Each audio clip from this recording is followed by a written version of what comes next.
Berlin and to share about how I accepted the Lord. At that time, I did not forgive anybody. You did this to me, I'm gonna do that to you. Fix for tags, and that's it. And I went to Berlin. What year was it? 80? Had to be 80. And I'm speaking, and I was finished speaking. I turned around. It was, by the way, it was a big conference, international. And I was standing on a stand, on a high stand, and there was a man, and then 2 men, and 3 men, and 4 men that were lining up to get me. And the man who organized all that came over and he says, they want you. They want to talk to you. Okay, what do they want to talk to me about? So I went over, and the first man says, you don't remember me. I said, right now, no. He said, it's no use for me to give you their name because you wouldn't remember.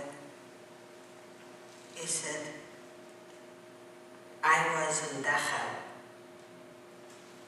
No, he said, I was in Bergen-Belsen with you, and I was in Dachau with you. And I said, by then, all of a sudden, click, wake up. He was a Nazi. And I asked them, are you a Nazi? They said, I was. But I have to give it up. I cannot be anymore. I said, not when the Lord gets done with you. So he said, I'm here for one reason, to ask you forgiveness. Forgive me. Forgive me what I have done to you. I said, which time, which camp? I want the whole schmear. And he said, in Bergen-Belsen and then in Dachau. I said, okay, now you want me to forgive you? I said, what made you come down from the audience? He said, you spoke. You spoke on forgiveness. I said, no, I didn't. Yes, you did, and we went back and forth. And finally, the man, I had a few leaders of the conference around me, and I felt secure until one of them says, Rose, he is right, you have to forgive. I couldn't bring the words out of me. But you know what? I said, Lord, I can't. You could. You forgave so much. Do it again. And as we were standing and talking and watching this man, and he was crying and weeping and all, I couldn't stand it. And I went over and I told him, I forgive you. And the Lord forgives you. Because I forgive you in the name of the Lord. And he just blubbered, and you know, a man doesn't cry like a cry supposed to be. A man blubbers. And he blubbered it out, and he was holding my feet, and because that's all he could reach from the stand.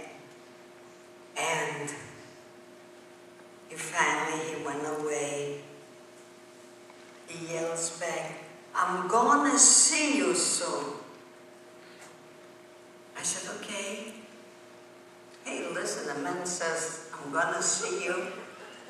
You want to see what's going on.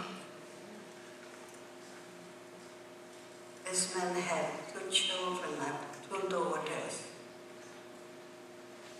And he went home and he told his wife what he's going to do. I'm sure in the beginning she wanted to throw him out, not just to tell him to go. And he went out in Berlin, in the worst neighborhood, to take care of runaway little girls and boys. He went to work to rent a room in one of the houses there. And he rented the room and he took care of the teenagers so they will not get into trouble. And he was doing this all this time. That's when you see your work and the Lord's work. When he could take a Nazi and turn him into a human being, and that person should go and take care of unwanted children. The prostitution at that time was horrendous in Berlin.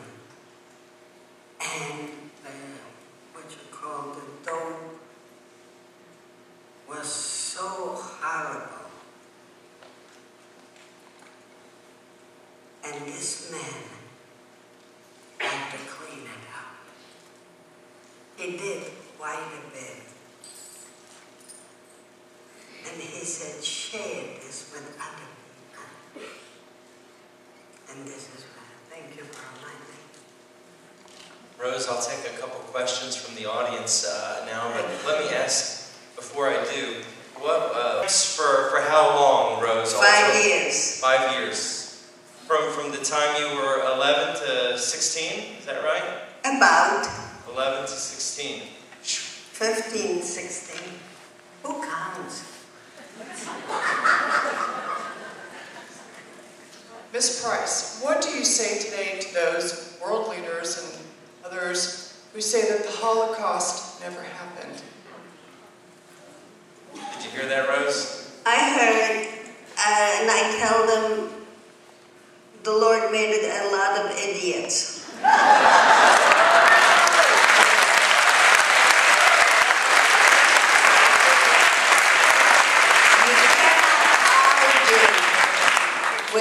With the people, when they made up their mind there was no Holocaust. You cannot argue with them. Okay, Derek?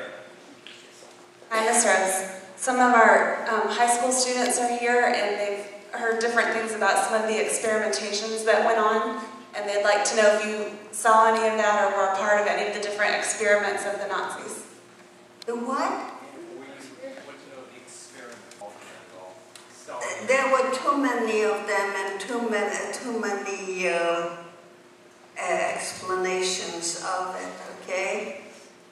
So it's too much for now. And then when Titus, the Roman general, came back, he besieged it and then squashed it, crushed it, burned it, and took that temple apart stone by stone. So there